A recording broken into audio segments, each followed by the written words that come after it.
सर्वधर्मान परित्यज्य, सबको मारने वाला हूं, लेकिन तू सभी संसार के धर्मों को त्याग करके मात्र एक मेरी शरण में आ जा, मैं तुमको सभी पापों से मुक्त कर दूंगा। तो गोविंद की शरणागति जो लेता है प्यारे, वो तो मस्त रहता है, उसको संसार की कोई लोक रीतियों की चिंता नहीं होती है।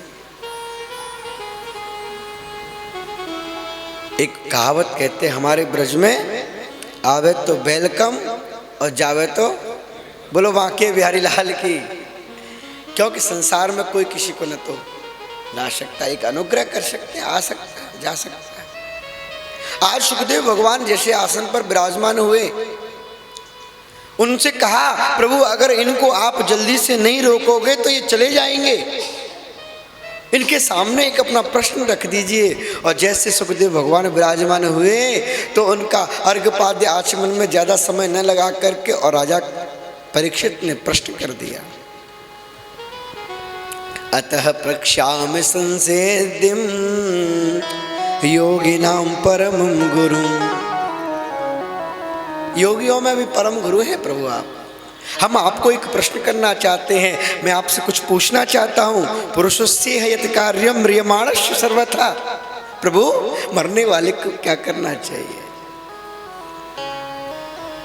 अगर राजा है, भारत के सम्राट हैं, चाहते तो ये कह सकते थे कि मैं राजा हूं, मुझे मरने के लिए क्या उपाय करना है। तो देखो संतों के पास धर्म शास्त्रों में सबका अलग अलग विधान, अलग अलग उसकी व्यवस्थाएं हैं, किसके साथ कैसा व्यवहार करना चाहिए। लेकिन उन्होंने राजा का नहीं बताया, उन्होंने कहा म्रियमाणस्य सर्वथा, मरने वाले को क्या करना चाहिए। जब ये बात सुखदेव भगवान ने सुनी, प्रसन्न हो गए, गदगद हो गए। अरे राजन, तुम जिस कुल परंपरा से उत्पन्न हुए हो, आपने प्रश्न भी अपने कुल परंपरा के अनुसार ही किया है। क्योंकि अगर तुम राजा होकर के प्रश्न करते तो आपका व्यक्तिगत प्रश्न हो जाता, लेकिन आपने संसार के सभी जीवधारियों के लिए प्रश्न किया है कि म्रियमाणस्य सर्वथा, मरने वाले को क्या करना चाहिए। तो आपको मैं सुंदर उपदेश करता हूं, क्योंकि सब मरना तो सबको ही है महाराज, कि नहीं मरना। 7 ही दिन सबके पास होते हैं, 8वां दिन प्रभु ने अपनी लिस्ट में बनाया ही नहीं। रवि सोम मंगल बुध बृहस्पति शुक्र और शनि, है ना, यही 7 दिन होते हैं। अब इन 7 दिनों में ही सबको पैदा तो होते हैं, मरना भी निश्चित 7 दिनों में ही। भगवान सुखदेव इतने प्रसन्न हुए, भरियान से ते प्रश्न कृतो लोक हृतो नृप आत्मविसम्मतम पुंसा श्रोतव्यादुषया पर। राजन, तुमने जितना सुंदर प्रश्न किया है, उस प्रश्न के उत्तर में मैं आपको बहुत सुंदर कथा सुनाऊंगा, लेकिन आप सावधान होकर के सुनिएगा। सावधान होना अति आवश्यक है, क्योंकि कोई गूढ़ रहस्य, कोई सुंदर बात बताना चाहते हैं तो सावधान होकर के अगर नहीं सुनोगे तो फिर हमारा कहने का मतलब क्या निकलेगा। और आपके पास तो मात्र 7 दिन है, अगर इनको नहीं सुन पाओगे तो आपकी व्यवस्था नहीं बन पाएगी। बरियांस्ते प्रश्न कृतो लोक हितो नृप, आपने मात्र अपने लिए ही नहीं, अभी तो सारे संसार के कल्याण की बात पूछी है। तो तस्मात् भारत सर्वात्मा भगवान ईश्वरो हरि। भारत संबोधन करके राजा को कहा है, राजन संसार में सर्वत्र भगवान की ही माया है, भगवान की ही लीला है, भगवान ईश्वरो हरि। तो आपको क्या करना ही है, करना क्या है,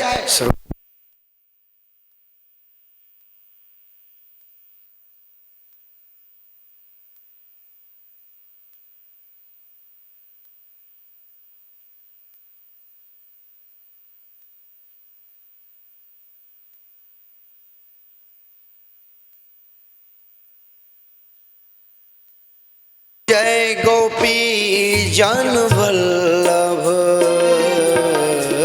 जय गोपी जन वल्लभ, जय गिरिवर धारी,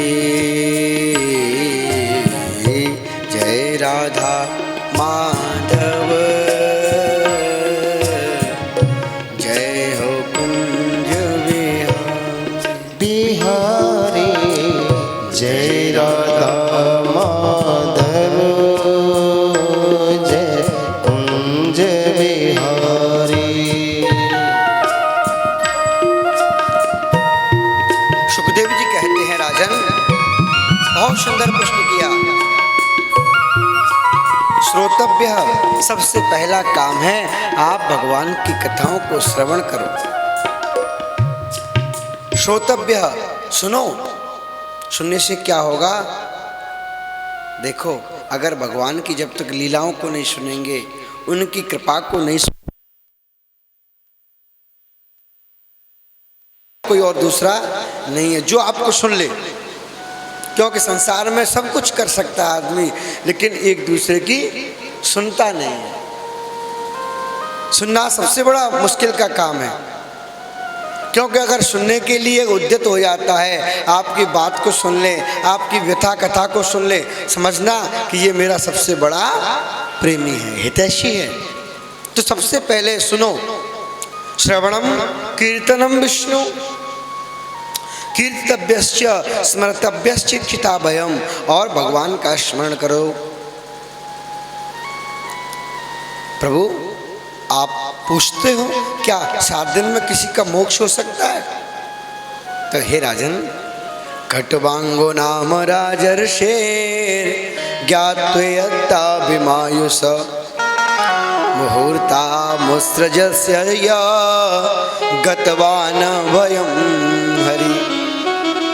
तुम कहते हो कि 7 दिन में मरने वाले का मोक्ष हो सकता है क्या, गति हो सकती है क्या? तो 7 दिन तो बहुत होते हैं राजन। एक मुहूर्त में खट्वांग नाम के राजा ने मुक्ति पा ली थी। तो आप निश्चिंत हो जाइए, मुक्ति निश्चित है।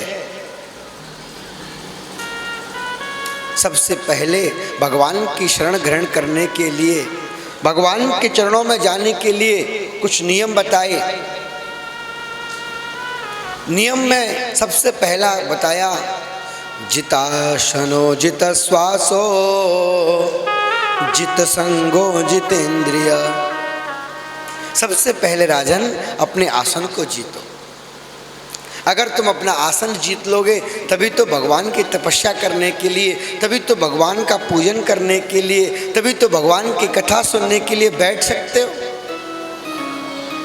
अगर लेट करके कथा सुनी तो वो कथा आपको आनंद मंगल थोड़ी कर सकती है। असह्य व्यक्ति है, कोई बीमार है, तो उसकी बात एक अलग है, कोई रोगी है, लेकिन आप समुचित ठीक हो और फिर लेट करके कथा सुनो तो महाराज अजगर बनना पड़ता है उसको अगले जन्म में। तो बताया जितासनो, सबसे पहले आसन को जीतो। जब आसन को जीत जाओगे, आप अच्छे से बैठना सीख जाओगे, तो 1 घंटा कथा हुई, 2 घंटा कथा हुई, भगवान का 4 माला की, 10 माला की और 20 माला की, आपका मन उठेगा नहीं, आपके पैरों में दर्द नहीं होगा, तो आपका मन भगवान के चरणों में लगेगा। और अगर आपको बैठने से तकलीफ होती है तो कहीं इस पैर को उठाओगे, कहीं इस पैर को उठाओगे, तो आपको भगवान का ध्यान तो भूल जाओगे, पैर का ध्यान याद आ जाएगा। बोलो राधे राधे। आएगा कि नहीं आएगा? एक सज्जन थे, मंदिर में दर्शन करने गए, भगवान के दर्शन कर रहे हैं, सामने चरण पादुका रख दी और भगवान को प्रार्थना करते हैं, त्वमेव माता च पिता त्वमेव। अब उधर भगवान का ध्यान कर रहे हैं, सामने भगवान की मूर्ति है और मन में ये धारणा है कि मेरे कोई जूते चप्पल ना ले जावे, तो बोल रहे त्वमेव माता च पिता त्वमेव। तो उसका ध्यान भगवान का हुआ कि जूते का हुआ? बताइए, हुआ कि नहीं हुआ? तो अगर अपन को भगवान का ध्यान करना है तो भगवान की छवि को जल अपने हृदय में उतारना पड़ेगा। तो कहा राजन, सबसे पहले उसके लिए आसन को जीतना अति आवश्यक है, क्योंकि अगर आपने आसन नहीं जीता, आप एक आसन पर बैठ नहीं सकते तो आपको संसार की वासनाएं, कभी तो पैर दर्द करेगा, कभी कमर दर्द करेगी, कभी घुटने दर्द करेंगे, और तुम इसको ऊपर उठाओगे, इसको नीचे करोगे, आपका ध्यान पैरों में लग जाएगा, भागवत कथा निकल जाएगी, भगवान का भजन निकल जाएगा। तो सबसे पहले बताया जिताशनो, आसन को जीत।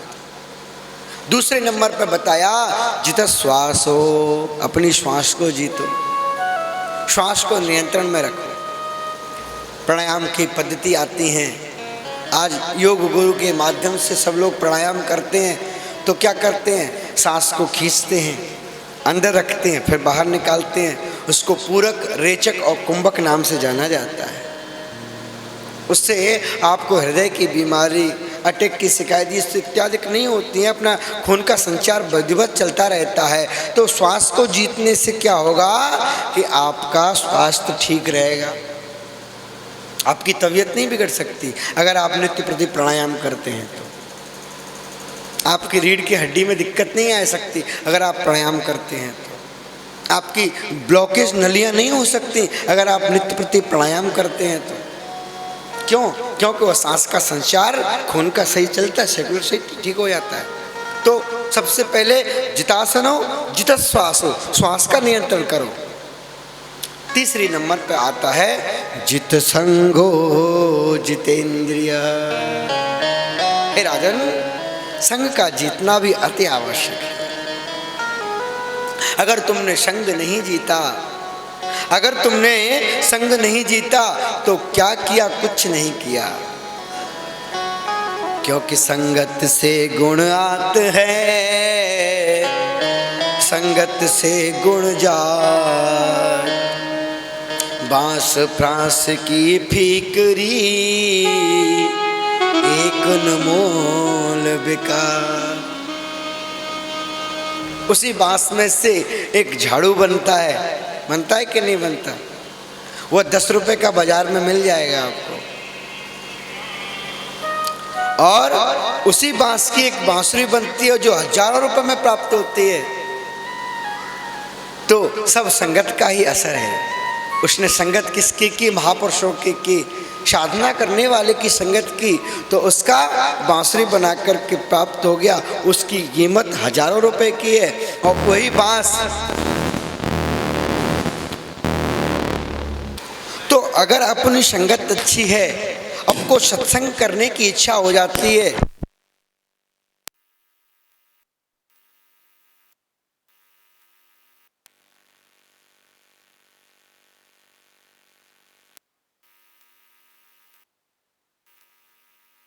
संगत से संगत को सुधारना चाहिए।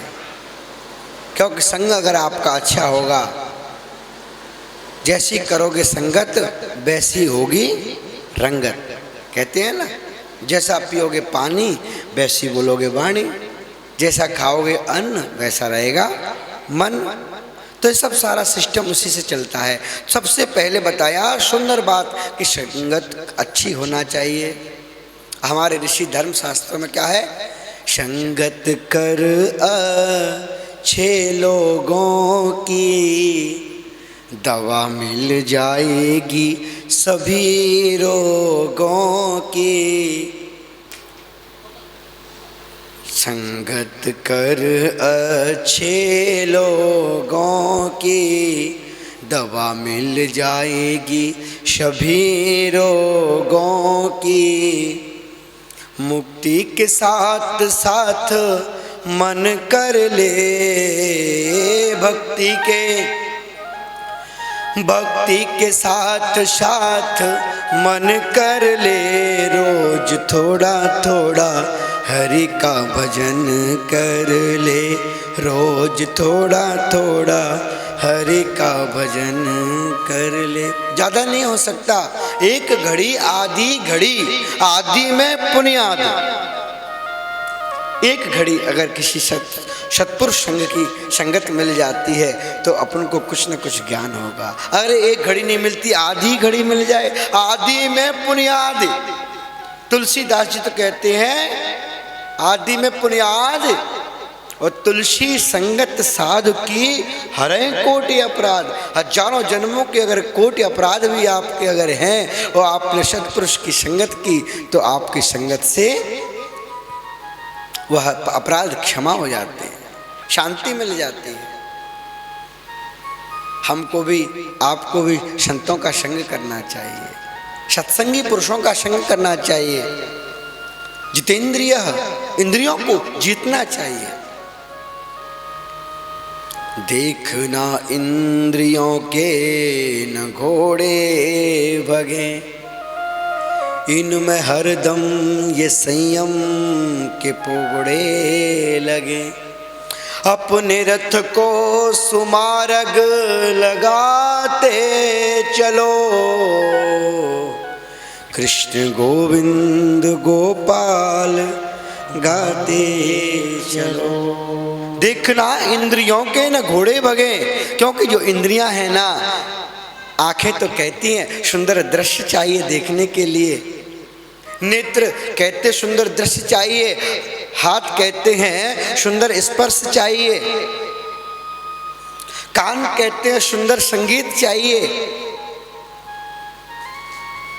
जीवा कहते सुंदर सुंदर भोज्य पदार्थ चाहिए खाने के लिए, नासिका कहती है सुंदर सुगंधी चाहिए। लेकिन इन सब चीज़ों को देखते अगर आप सबको अब छोड़ दोगे, खुला छोड़ दोगे, तो आपके मन की उसी प्रकार गति होगी जिस प्रकार एक रथ में 10 घोड़े लगे हैं, और 10 घोड़े अगर एक रथ को अलग अलग दिशाओं में ले जाएंगे तो रथ वाले बैठने का क्या हाल होगा। तो 10 इंद्रियां हैं, 5 ज्ञानेंद्रिया, 5 कर्मेंद्रिया, इनको अपने मन के चाबुक से एक अच्छे सुमार्ग में लगाना चाहिए। तो जितेंद्रिया, अपने इंद्रियों पर काबू पाओ। जब इंद्रियों को अगर वश में कर लोगे तो भगवान के संतों की संगत मिल जाएगी। बोली बांके बिहारी लाल की, संतन के संग लाग रे तेरी अच्छी बनेगी, संतन के संग लाग रे तेरी अच्छी बनेगी, अच्छी बनेगी तेरी बिगड़ी बनेगी, अच्छी बनेगी तेरी बिगड़ी बनेगी, बिगड़ी बनेगी तेरी किस्मत जगेगी, बिगड़ी बनेगी तेरी किस्मत जगेगी, होए तेरा उद्धार रे तेरी अच्छी बनेगी, होए तेरा उद्धार रे तेरी अच्छी बनेगी, संतन के संग लाग रे तेरी अच्छी बनेगी, संतन के संग लाग रे वो तेरी अच्छी बनेगी। आहो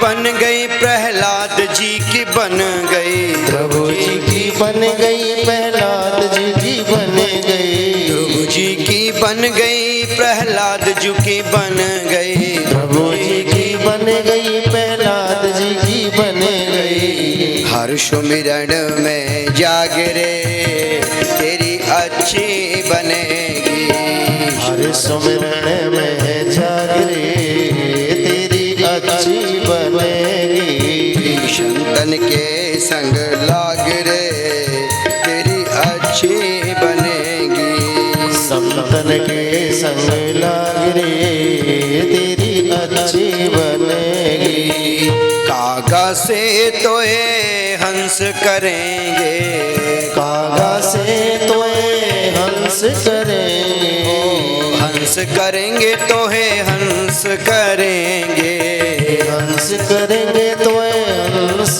करेंगे। कैसे?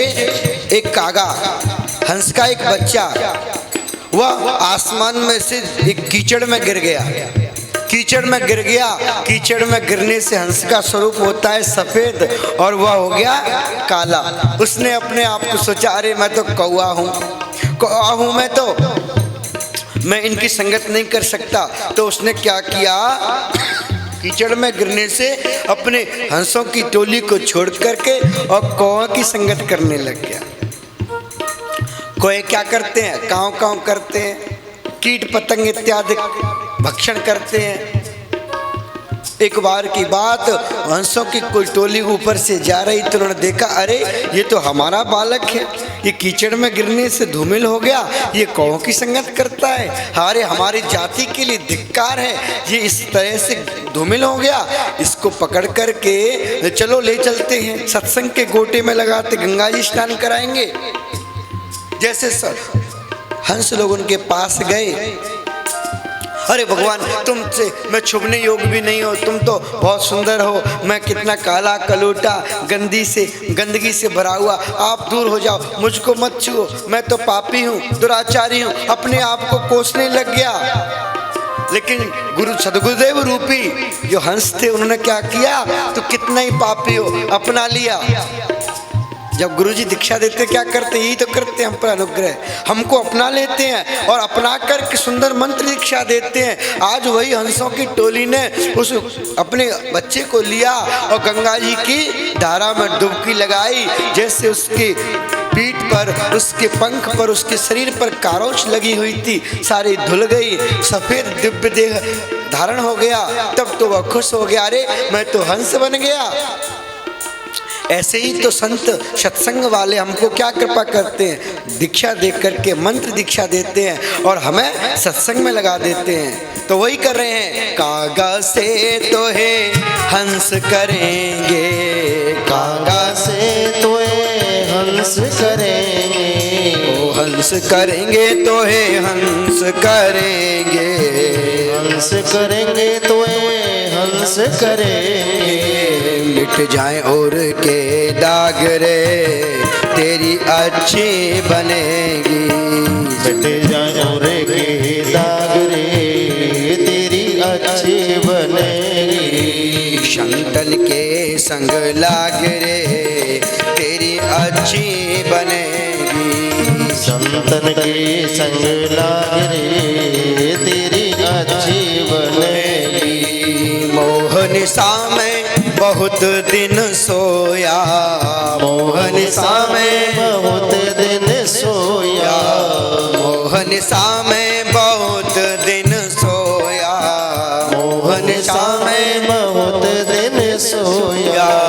जाग सके तो अब जाग रे तेरी अच्छी बनेगी, जाग सके तो जाग रे तेरी अच्छी बनेगी। शुद्ध बितनार तीन आशाएं, शुद्ध बितनार तीन आशाएं। इन तीन आशाओं से संसार घिरा हुआ है। कौन कौन?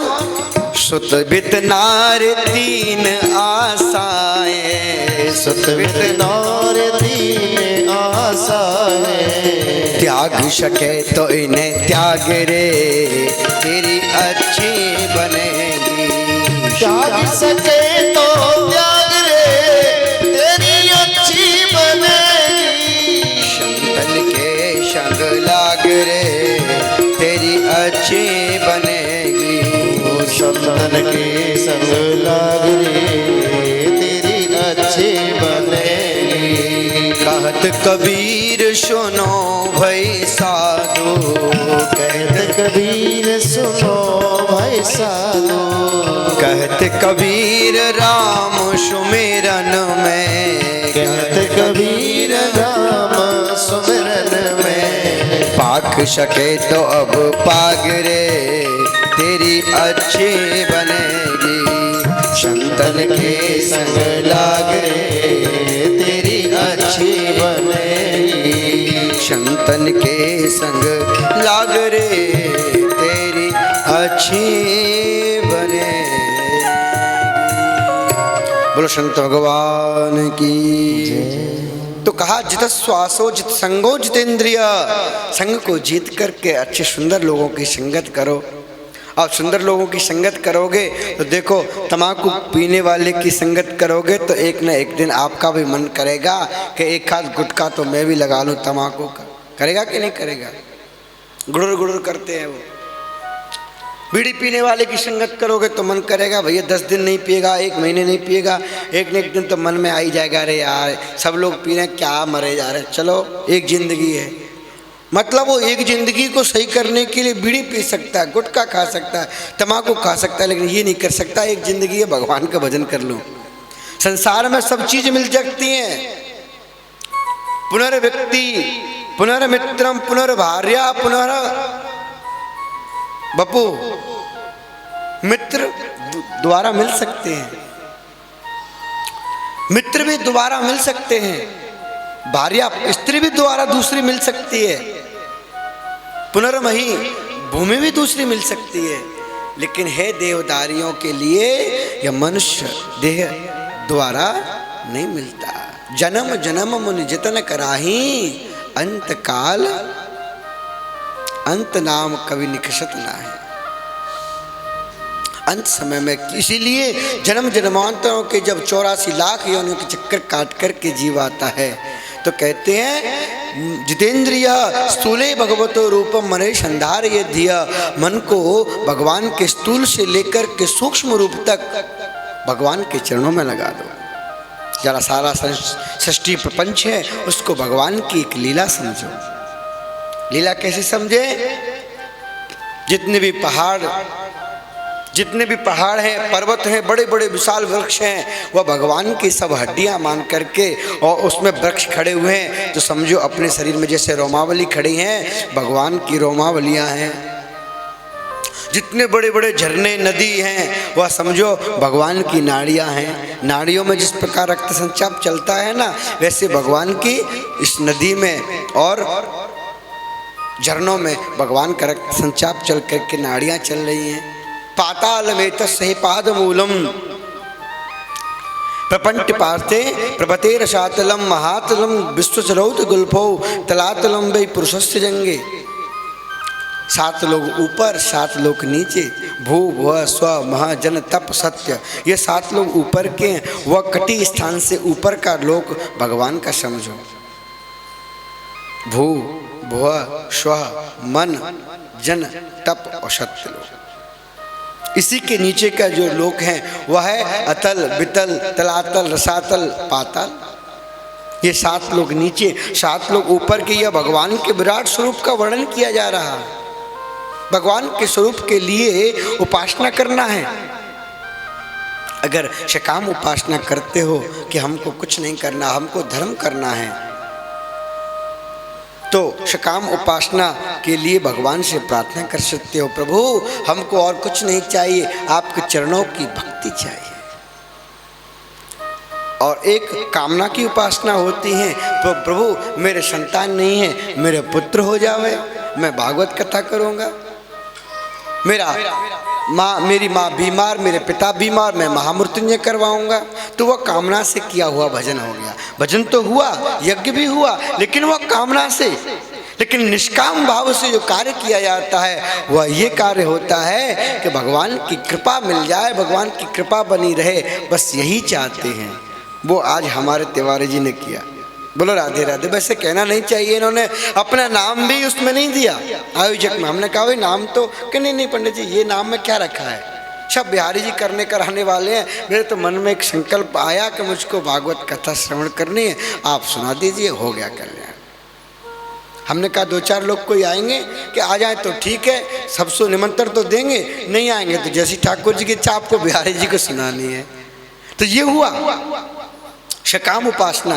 कोई कामना नहीं मन में कि हमारा ये अमुक काम हो जाए तो हम भागवत करेंगे या अनुष्ठान करेंगे, ऐसा कुछ नहीं। तो ये सकाम उपासना बोलते हैं इसको।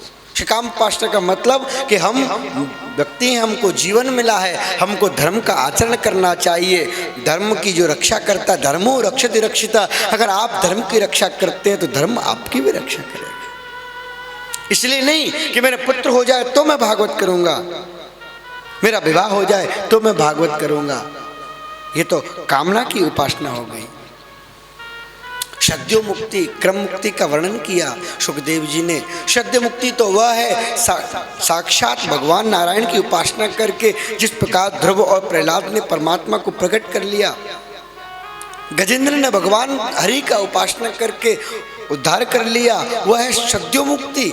साक्षात भगवान से ही मेल मिलाप करना, साक्षात भगवान की भक्ति करना, तपश्चर्या करना, यह तो सद्यो मुक्ति। और एक क्रम मुक्ति होती है। क्रम मुक्ति का मतलब, जैसे अपन को यहाँ से बॉम्बे जाना है या अन्यत्र कहीं दूर जाना है, तो अपन क्या करेंगे, एक ट्रेन का टिकट लेंगे, यहाँ से मथुरा से बैठेंगे, तो धीरे धीरे भारतवर्ष के जितने स्टेशन आते जाएंगे वह आपको क्रमशः मिलते रहेंगे।